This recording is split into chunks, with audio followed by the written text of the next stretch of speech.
गहराई तक गरीबों का साथ देना, ये जब उनके इंतकाल के बाद, उनके दुनिया से जाने के बाद में हम लोगों को भी समझ में आया, और अभी तक सब अलग अलग तरीके की बातें हमारे सामने आ रही हैं। बहरहाल हमारे अपने परिवार ने बैठकर ये बात का फैसला किया है कि हम लोग उनकी जगह तो नहीं ले सकते, लेकिन उनके बताए हुए रास्ते के ऊपर वो जो काम करते थे इंशाअल्लाह कोशिश करेंगे कि वहां तक पहुंच सके हम लोग। बहरहाल मेरा भी यही मशवरा है, जैसा आप लोगों का मशवरा आया इसी तरीके से मेरा भी मशवरा है कि जलसा लेना चाहिए, ताकि हमारा छोटा कार्यकर्ता, जो वोटर है, जो शहर की आवाम है, जो हमारे परिवार से जिसका अटैचमेंट है,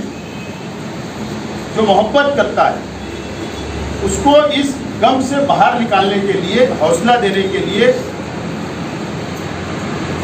हम लोगों को एक जलसा लेना चाहिए। अगर आप लोगों की राय होगी तो आने वाले जुमा को सैलानी चौक, सफीर नगर, गुरुवार वार्ड के अंदर हम लोग एक जलसा ले, और वहां पर पूरे शहर लेवल के ऊपर हम और आप मिलकर मेहनत करके वो जलसे को कामयाब करें, ऐसी मैं तजवीज़ रखता हूं। अगर आप का इत्तेफाक होगा तो आप हाथ उठा के हाँ बोलिए जी।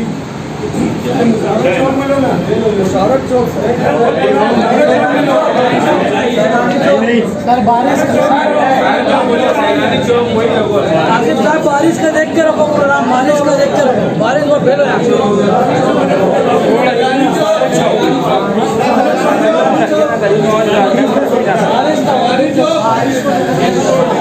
मेरा ऐसा बोलना है कि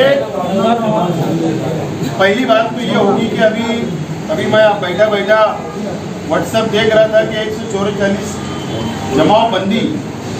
मुंबई के अंदर अभी गवर्नमेंट ने लगाई, वो भी 10 जुलाई तक लगाई। तो शायद बड़े रोड के ऊपर मुझको नहीं लगता कि परमिशन मिले। इसके लिए मेरी खुद की भी जाती ये राय है कि सैलानी चौक गुरुवार वार्ड में ही जलसा होगा, क्योंकि काफ़ी दिनों से डिमांड आ रही थी गुरुवार वार्ड की, हम लोग डिमांड पूरी नहीं कर पा रहे थे। इसके लिए वहाँ पर सैलानी चौक में, जहाँ पर रियाज अली और अपने उनकी पहलवान की पान टपरी है, वहाँ पर स्टेज अगर लगाया जाए राजू पहलवान, और वो पूरी तरीके से पूरा बड़ा